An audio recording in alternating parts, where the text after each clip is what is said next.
अतीक अहमद के बेटे अबान के जनाजे में पहुंची गाड़ियों पर शिकंजा। योगी के गुस्से ने बढ़ाई भयंकर टेंशन। उमर अहमद के काफिले पर बड़ा बवाल। आई टोल कांड पर बहुत बड़ी खबर। अली उमर के समर्थकों पर कसता दिख रहा योगी सरकार का शिकंजा। टोल कर्मियों को धमकी देने और बैरियर तोड़ने का इल्जाम। पुलिस ने खोली जांच की फाइल। योगी तक जाएगी सारी रिपोर्ट। अतीक के बेटे अबान के जनाजे से लौटते वक्त ऐसा टोल कांड हुआ है जिसने हलचल मचा दी है, क्योंकि योगी सरकार ने कानून व्यवस्था दुरुस्त करने की बात कही थी, लेकिन उमर के काफिले में जो गाड़ियां थी उनके ड्राइवरों पर ऐसा संगीन इल्जाम लगे कि योगी भी अब गुस्से में बताए जा रहे हैं और सख्त एक्शन लेने की बात कह दी है। दरअसल ये पूरा मामला अतीक अहमद के बड़े बेटे उमर के काफिले से जुड़ा है। बता दें कि टोल प्लाजा प्रबंधन का दावा है कि उमर के काफिले के पीछे चल रही करीब 25 से 30 लग्जरी गाड़ियां बिना टोल दिए निकल गई। इतना ही नहीं, बैरियर तोड़ने, कर्मचारियों से अभद्रता करने, धमकी देने और वाहन चढ़ाने की कोशिश तक के आरोप लगाए गए हैं। अब ये मामला सिर्फ टोल टैक्स तक सीमित नहीं रह गया, बल्कि कानून व्यवस्था और प्रशासनिक शक्ति की बड़ी बहस का हिस्सा बन चुका है। रिपोर्ट्स की माने तो घटना 8 अगस्त की बताई जा रही है। उसी दिन उमर को हाई कोर्ट से मिली पैरोल के बाद छोटे भाई अबान अहमद के जनाजे में शामिल होने के लिए लखनऊ जेल से प्रयागराज लाया जा रहा था। पुलिस एस्कॉर्ट के साथ सरकारी वाहन आगे चल रहे थे। आरोप है कि उनके पीछे बड़ी संख्या में निजी लग्जरी गाड़ियां भी चल रही थी।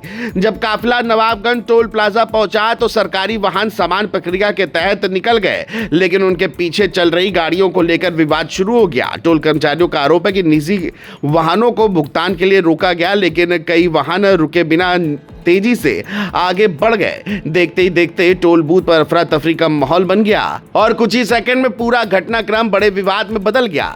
टोल प्रबंधन की शिकायत के मुताबिक सबसे बड़ा नुकसान तब हुआ जब बूम बैरियर टूट गया। आरोप है कि कई वाहन इतनी तेजी से निकले कि बैरियर क्षतिग्रस्त हो गया। टोल प्लाजा के कर्मचारियों का कहना है कि उन्हें अपनी जान बचाने के लिए पीछे हटना पड़ा और इसी दौरान कई वाहन बिना भुगतान किए निकल गए। वही मामले की गंभीरता का अंदाजा इसी बात से लगाया जा सकता है कि टोल प्रबंधन ने सिर्फ मौखिक शिकायत नहीं की, बल्कि कई गाड़ियों के नंबर भी पुलिस को सौंप दिए हैं। शिकायत में दर्ज वाहन नंबर अब जांच की सबसे अहम कड़ी बन गए हैं। पुलिस इन नंबरों के जरिए वाहन मालिकों की पहचान कर रही है। ये पता लगाया जा रहा है कि घटना के समय वाहन कौन चला रहा था और उसमें कौन कौन लोग सवार थे। जांच एजेंसियां ये भी जानने की कोशिश कर रही हैं क्या सभी वाहन एक ही काफिले का हिस्सा थे या फिर कुछ अन्य गाड़ियां भी उस दौरान वहां मौजूद थी। मामला और ज्यादा चर्चा में तब आया जब प्रतापगढ़ जिले के भदरी टोल प्लाजा से भी इसी तरह की शिकायत सामने आई। वहां भी आरोप लगाया गया कि काफिले में शामिल कुछ वाहनों ने टोल नियमों का पालन नहीं किया और कर्मचारियों के साथ अभद्र व्यवहार किया। अलग अलग स्थानों से सामने आई शिकायतों ने पूरे मामले को और गंभीर बना दिया।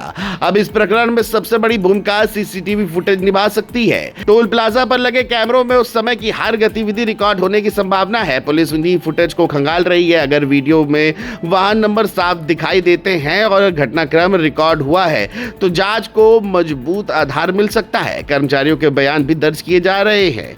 फिलहाल उत्तर प्रदेश की राजनीति और प्रशासनिक गलियारों में यही मामला चर्चा का विषय बना हुआ है। अब सबकी नजर इस बात पर टिकी है कि जांच में क्या सामने आता है, आरोप कितने सही साबित होते हैं और क्या इस पूरे टोल कांड में शामिल लोगों पर कोई बड़ी कार्रवाई होती है। इतना जरूर है कि उमर के काफिले से जुड़ा ये विवाद अब पूरे प्रदेश में चर्चा का केंद्र बन चुका है और इसकी गूंज आने वाले दिनों तक सुनाई देती रह सकती है।